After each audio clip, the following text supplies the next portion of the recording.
Hello, on se retrouve aujourd'hui pour un tout nouvel épisode de Créatif et Impactant.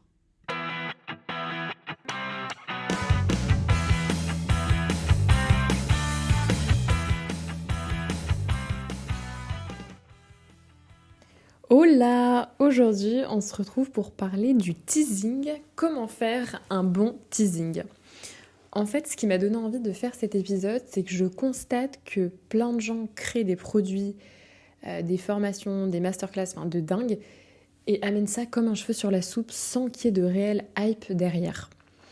Typiquement, les petits scénarios catastrophes que je peux voir, ça va être, même j'ai eu des clientes, qui bossent pendant 6 mois, 1 an sur une super offre, un produit digital, une nouvelle presta, et elles vont juste publier un post, nouveauté, le programme ou le full coaching, ou ça y est, jour J, ma nouvelle méthode est disponible. En fait, le truc, c'est qu'elle va avoir 2 likes à sa story, elle va faire un post où il n'y aura même pas de commentaires, même pas de DM, et là, tu te dis, mais mon Dieu, pourquoi ça mord pas? Et là, le problème qui se pose, c'est qu'on va se dire que c'est sûrement le produit ou le service qu'on propose qui ne va pas, qui n'apporte pas de valeur ajoutée. Souvent, si, c'est hyper pertinent, vous avez bien étudié votre cible, simplement, vous ne lui offrez pas le teasing que votre formation mérite ou autre. Donc, ce qu'il y a, c'est que personne n'était prêt. Tu n'as pas teasé, t'as pas chauffé la salle, en fait, comme on dit. Tu t'es pointé avec ton micro, limite devant une salle vide. C'est un peu l'effet que ça fait. Donc, dans cet épisode, je vais t'expliquer comment on peut créer un vrai teasing stratégique, sans manipuler, sans faux mots toxiques, mais avec du fun, du lien et surtout du désir, parce que c'est ça qui va conditionner les achats derrière. Donc, petit disclaimer, en fait, c'est quoi un teasing? Un teasing, c'est pas juste dire j'ai une surprise en souris avec un gif qui clignote, ça c'est non. C'est justement cet art de préparer ton audience psychologiquement, de créer une tension douce, d'éveiller la curiosité et les rendre émotionnellement disponibles à acheter. En fait, un bon teasing, c'est du désir progressif. Exemple, tu veux vendre un template Notion, plutôt que de balancer template en ligne, tu peux commencer par j'ai créé un truc pour celles qui galèrent à organiser leur contenu sans s'arracher les cheveux. Je teste encore le truc, mais franchement, je pense que ça va vous sauver la vie. Pourquoi d'ailleurs je prends cet exemple? C'est parce que moi j'ai fait des templates Notion sur l'organisation et c'est un peu comme ça que j'ai amené les choses à leur dire voilà, t'en as ras le cul de péter un câble parce que t'as oublié une deadline ou quoi, et j'ai quelque chose qui arrive et qui va t'aider là-dessus. Donc tu vas poster ça 10 jours avant le lancement par exemple. Ça serait ce genre de teasing. Ensuite, on arrive aux 3 grands fiascos du teasing à mes yeux. Ça va être de balancer l'info comme une patate chaude. Genre, hey, j'ai sorti une offre. Ok, en fait, personne n'a suivi le process de réflexion avec toi. Il n'y a pas de montée en tension, il n'y a pas de lien. Première connerie. Deuxième, garder toute la surprise parce que suspense. Résultat, tu vas générer de la frustration et du désintérêt, tout ce que tu ne voulais pas. Le cerveau humain a besoin de contexte pour accrocher. Je suis experte en neuromarketing et ça, c'est des points très importants. On a besoin de cultiver un petit peu le mystère pour amener les gens à soi. Troisième bêtise, c'est ne parler que de soi. En mode, je suis trop fière, j'ai bossé dur, j'en suis à la si, ça, non.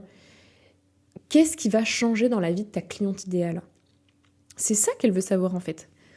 C'est sûr que, bien sûr, tu vas vouloir montrer ton dévouement, ton investissement, ton implication dans la création de ton produit. Mais finalement, ça doit pas être le cœur de ton discours. C'est qu'est-ce qui t'anime derrière, parce qu'en fait, tu veux faire plaisir à tes clients, tu sens que ça va les aider. C'est tout ça que tu dois mettre en avant, et c'est voilà les 3 grandes erreurs. Donc, balancer l'info comme une patate chaude, garder toute la surprise parce que suspense, et ne parler que de soi. J'ai recensé ces 3 infos-là qui me semblent essentielles. Donc, quelle est ma méthode de teasing? Et en fait, ça se passe en 4 étapes. Je l'ai structurée de la sorte. L'étape 1, c'est lance la conversation. Tu peux commencer 7 à 10 jours, voire plus si tu es à l'aise. Ça peut même franchement commencer sur du 2 semaines avant. Après, c'est sûr que, 1 mois, ça commence à être peut-être un peu long. Je dirais 10-15 jours où tu peux commencer. Tu vas parler d'un problème courant. Tu vas poster un sondage sur un pain point de ta cible. Pose une question du style c'est quoi ta plus grosse galère pour, je sais pas moi, scaler, pour convertir, voilà. Donc, par exemple, si tu lances une offre pour aider à faire des pages de vente, eh ben, tu pourrais aussi avoir un discours comme «Je vois encore trop de pages de vente qui ressemblent à des modes d'emploi Ikea. Tu veux que je t'aide à les décoder?» Là, on va dire que tu vises juste, entre guillemets, sur une cible que tu auras identifiée dans ton audience. L'étape 2, tu donnes du contexte. Dis à qui tu t'adresses. Commence à dévoiler l'intention derrière ton projet et parle du pourquoi. Pas encore du quoi, pas encore de ce que c'est, du pourquoi. Par exemple, ce serait je bosse sur un truc pour les entrepreneuses qui veulent vendre sans se travestir ni forcer quoi que ce soit. Un truc doux mais efficace, reste connecté. Voilà, j'extrapole, enfin je donne un exemple vite fait, mais c'est un peu ça. Troisième étape, ce serait fais monter la sauce. Et c'est la partie que je préfère, c'est un peu les mini coulisses, tu montres l'envers du décor, je sais pas, toi avec une gueule éreintée parce que t'es en train de montrer un module de malade, attention on n'est toujours pas centré sur soi, mais qui va aider les nanas, que ça t'anime de fou, que t'as trouvé ce qui peut changer leur life. Donc tu peux dire aussi ce que t'as prévu d'intégrer, tu postes un extrait, un visuel flouté, un détail, tu commences à en dévoiler un petit peu. Par exemple, tu pourrais même discuter sur le naming. Tu pourrais commencer à un peu dévoiler quel nom, en tout cas dans quel champ lexical va s'appeler ta formation. Voilà, tu peux créer un petit peu de hype. Et donc pour faire monter la sauce, par exemple, autre truc, on reprend un peu le template Notion, tu peux faire un réel où justement tu scrolles en flouté. Avec une musique sympa où voilà, tu montres que c'est à venir, qu'il faut rester connecté, quoi. En mode, il arrive et il va tout révolutionner en parlant de votre template, mais sauf qu'on ne dit pas ce que c'est. Donc on dit il. Étape 4, créer une mini-urgence qui est saine, parce qu'on ne veut pas de conneries. Hein.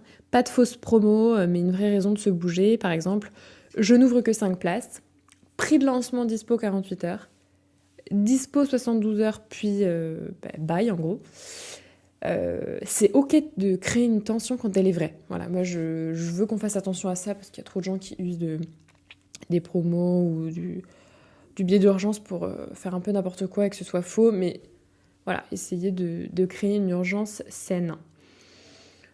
Globalement, c'est ça les 4 étapes. Pour des conseils éventuellement bonus en plus qui soient actionnables, je pense à fais parler ta communauté. Je vous prépare une nouveauté, vous voulez deviner ce que c'est ? Résultat, t'as de l'engagement gratuit et de la curiosité. Utilise des formats différents, des stories, des réels, des carousels, des emails, des vocaux dans une conversation WhatsApp, dans une newsletter, un mini quiz. Enfin voilà, varie les formats parce que le but c'est d'avoir le plus de points d'accroche. N'aie pas peur de répéter. Ça, je le vois souvent. On a souvent l'impression qu'on radote ou qu'on va paraître un peu lourd pour notre cible, mais en fait, ton audience, elle a besoin de 7 à 9 points de contact avant d'acheter. Donc, faut pas avoir peur de ce genre de choses. Même d'ailleurs, dans le spam, je crois que c'est à partir de 7 mails, ouais, c'est ça, qu'on considère une fréquence de campagne mailing excessive. Jusqu'à 7 mails sur le même sujet, ça n'est pas choquant. Au-delà, ça va être considéré comme du spam et voilà, que ce sera mal vu par la cible, mais jusqu'à 7 à 9 fois, en fait, c'est même pas un problème. Ensuite, adapte tout ça à ton énergie. Si t'as pas envie de faire le teasing façon danse TikTok, t'es pas obligé. Mais par contre, il faut que ça vive, il faut que ça circule, il faut que ça respire.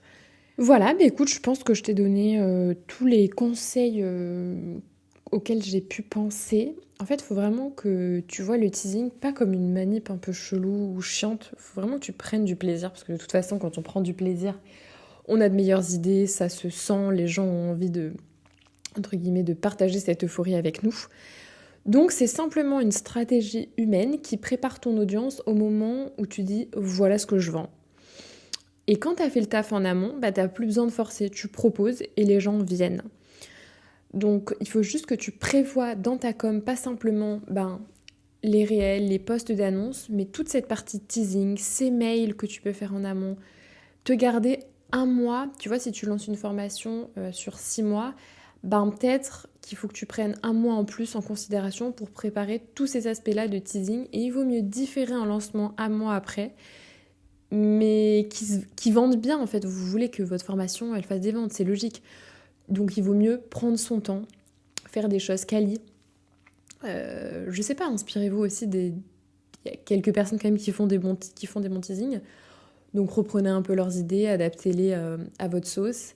Et vous verrez qu'il y aura un engouement énorme quand vous allez sortir vos produits, vos offres, enfin voilà. Ben écoute, j'espère que ça t'aura servi. N'hésite pas à prendre des notes ou à réécouter certaines choses. Il faut bien que tu aies tout ça en tête et que tu y repenses le moment venu quand tu créeras un nouveau projet.